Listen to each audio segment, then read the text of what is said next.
Este miedo y las concesiones que se han hecho hasta el momento ya llevan a muchos a preguntarse si esto no es una claudicación frente a los violentos. Y si ceder a las presiones de los fundamentalistas no será un error muy caro que pagarán las democracias occidentales en el futuro. Hay quienes proponen incluso hacer un frente común de resistencia, porque consideran que es la única posibilidad de vencer a los intolerantes.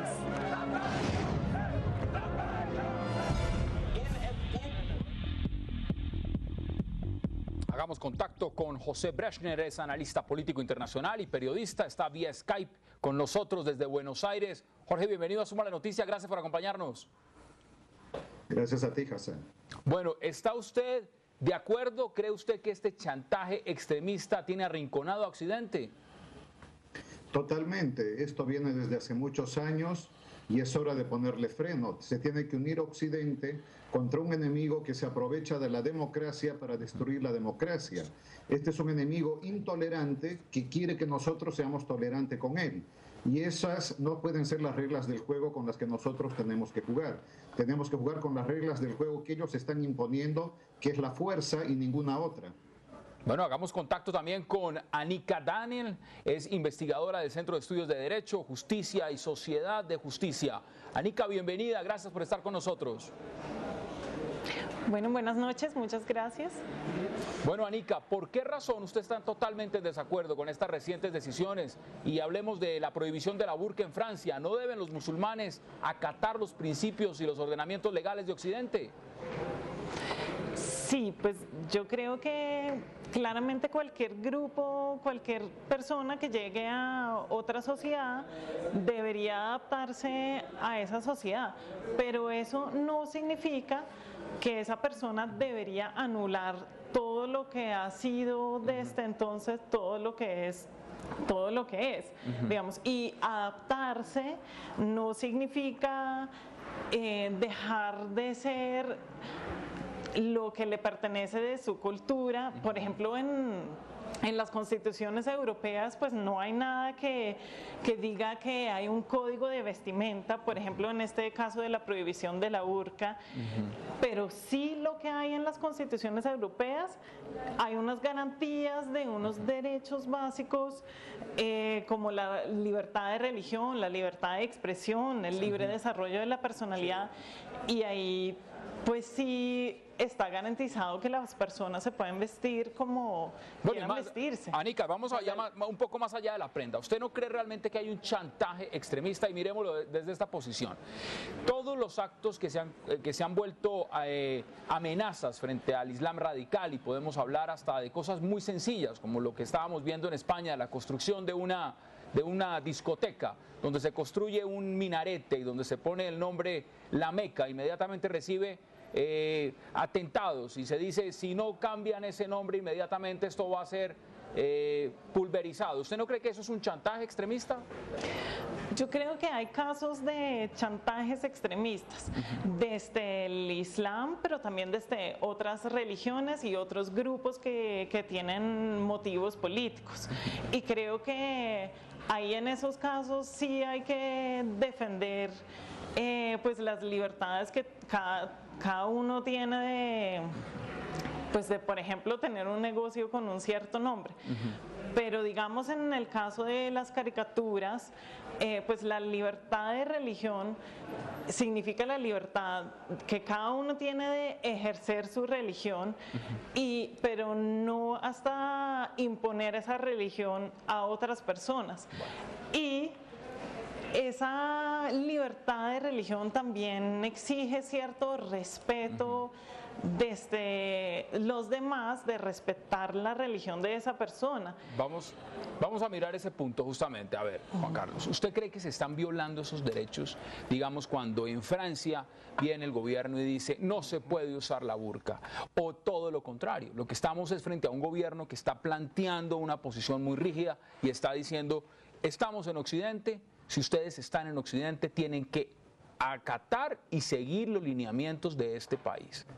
¿Qué posición define usted frente a esa situación? Igualdad, libertad y fraternidad son principios de una Francia republicana, ¿cierto?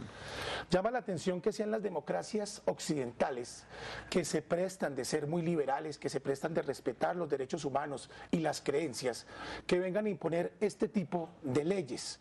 Ahora, ¿qué es lo que hay de fondo? Lo que hay de fondo es el miedo, ¿cierto? Hay miedo al Islam, hay miedo al musulmán.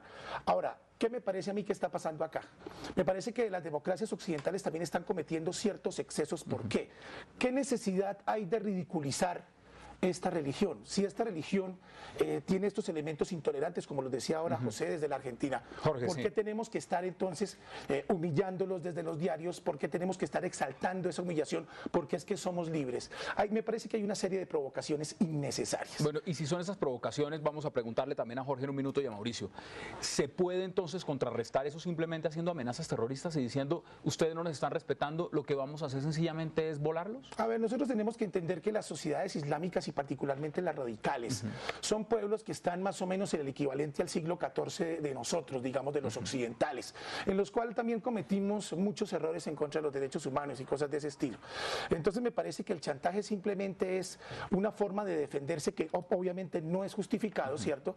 Digamos que ellos conocen el miedo de los occidentales, saben que los llaman terroristas, terror, entonces buscan, digamos, apoyarse en esa imagen satanizada para seguir generando ese miedo. A ver, Mauricio, ¿usted está de acuerdo? Porque tengo que volver también con Jorge a Buenos Aires. Es que creo que estamos cayendo en una visión como muy etnocéntrica de la cosa. Yo no creo que el Islam sea un peligro. Creo que si se habla de chantaje, perdón, los europeos no chantajean a los turcos cuando les exigen cambiar su código penal, no chantajean a Corea del Norte cuando Bush condiciona cualquier negociación a un cambio de régimen, no se chantajea a Sudán cuando se le pide poner una fuerza multinacional de paz.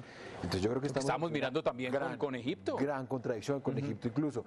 Y coincido, por supuesto, que lo haga Francia es aún más contradictorio. Claro. Es el país del Bercaluí, es el país de Milán Kundera, es el país de Andrés Gide. Entonces creo que... Vamos a preguntarle, Jorge, aquí están esas dos posiciones. ¿Usted está de acuerdo? Es miedo.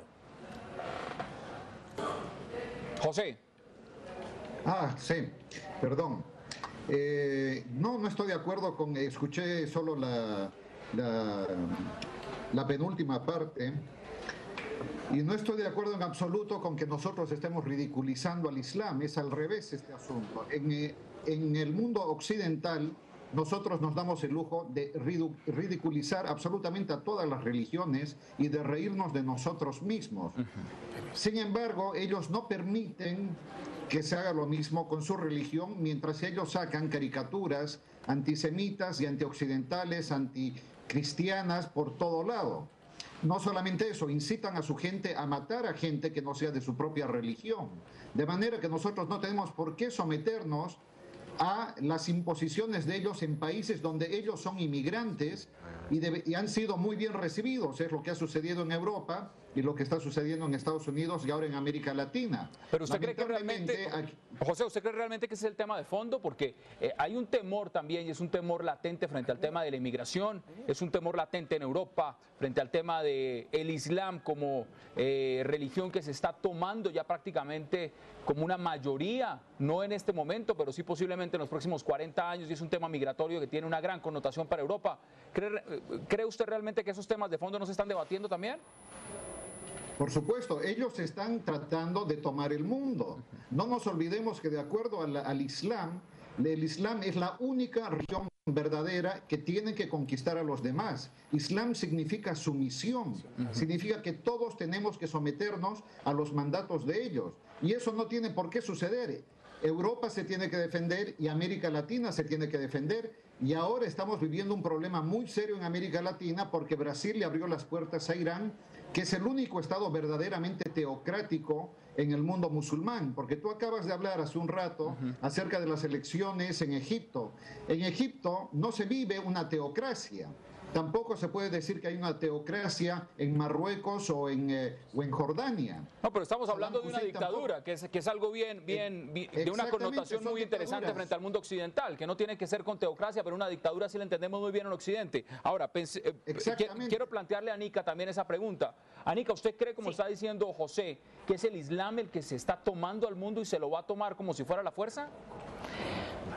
Yo no creo, yo no escuché muy bien lo que dijo José, pero yo sí definitivamente no creo que exista ese tipo de movimiento y que el Islam va a llegar a empoderarse del mundo. Y tenemos que también acordarnos de que estos grupos muy extremistas son, al fin y al cabo, son grupos pequeños. La gran mayoría de musulmanes, como la gran mayoría de cristianos o de otras religiones, son personas que conviven en una sociedad con unos valores liberales y no son estos extremistas que quieren poner bombas y todo lo que se dice, como cuando se trata de pintar la amenaza musulmana contra Europa o el mundo occidental. Bueno, señores, ahora miremos lo que estaba planteando Mauricio, que es bien interesante, y es el chantaje de un lado hacia el otro. ¿Hasta dónde? Porque el planteamiento del debate es ese chantaje extremista, pero definamos extremismo de qué bando. ¿De qué bando lo ve usted? Pues a mí me parece que hay extremismo de ambos bandos. Me parece que Occidente es extremista de los medios de comunicación. De hecho, soy comunicador. Y respetuosamente difiero la posición de José. ¿Por qué? Que nosotros seamos liberales, no podemos obligar que todo el mundo tenga que ser liberal. Partamos de esa base. Además, tenemos que ver que cada cultura evoluciona de una manera diferente. Entonces, me parece que Occidente está creando también una especie de chantaje con estas actitudes provocadoras. Ahora, que el Islam se convierta en una forma o una religión que quiere dominar el mundo, a mí me parece una posición demasiado apocalíptica, porque no todos los islámicos son extremistas. Muchos islámicos están en Europa por razones económicas, muchas veces de inmigración, tú lo decías ahora. Entonces me parece que nos estamos yendo un poquito a los extremos. Ahora, el chantaje. Me parece que el tema del chantaje ha existido mucho antes de que se diera esta situación de las caricaturas, etcétera.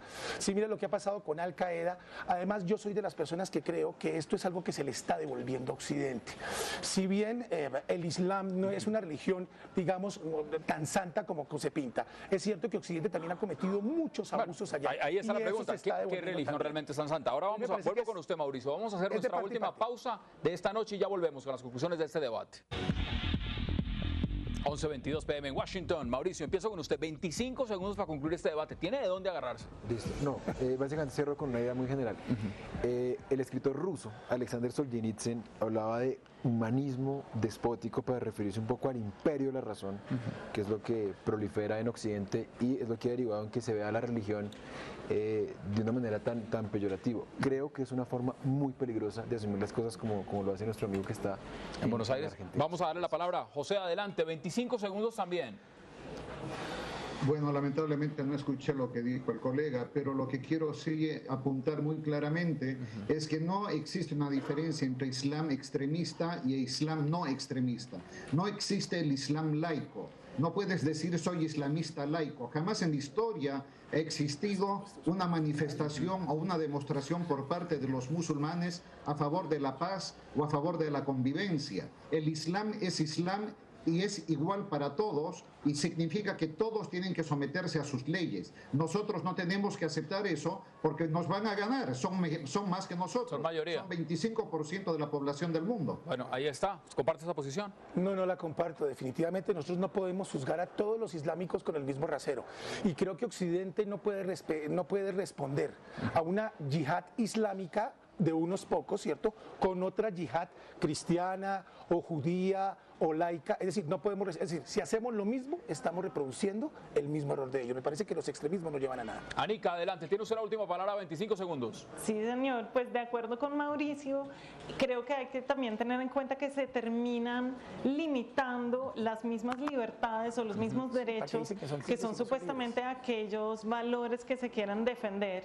Y con eso también se termina aislando aún más algunos grupos que ya hay fricciones y se termina creando un nosotros y un ellos, y eso nunca va a ser algo que fomenta una convivencia pacífica. Mauricio, ¿algo que quiera agregar?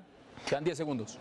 Sí, no creo en la categorización de Oriente, no creo en la generalización con respecto al Islam, creo que es muy peligroso pensar de esa forma. Bueno, caballeros, ha sido un verdadero placer por esas posiciones. Hasta aquí llegamos con esta emisión de Suma la Noticia. Gracias a nuestros analistas invitados hoy en estudio, a Mauricio Jaramillo Jacir, a Juan Carlos Pardo, a Jorge Brechner desde Buenos Aires y a Anica Dalen desde nuestro centro de noticias.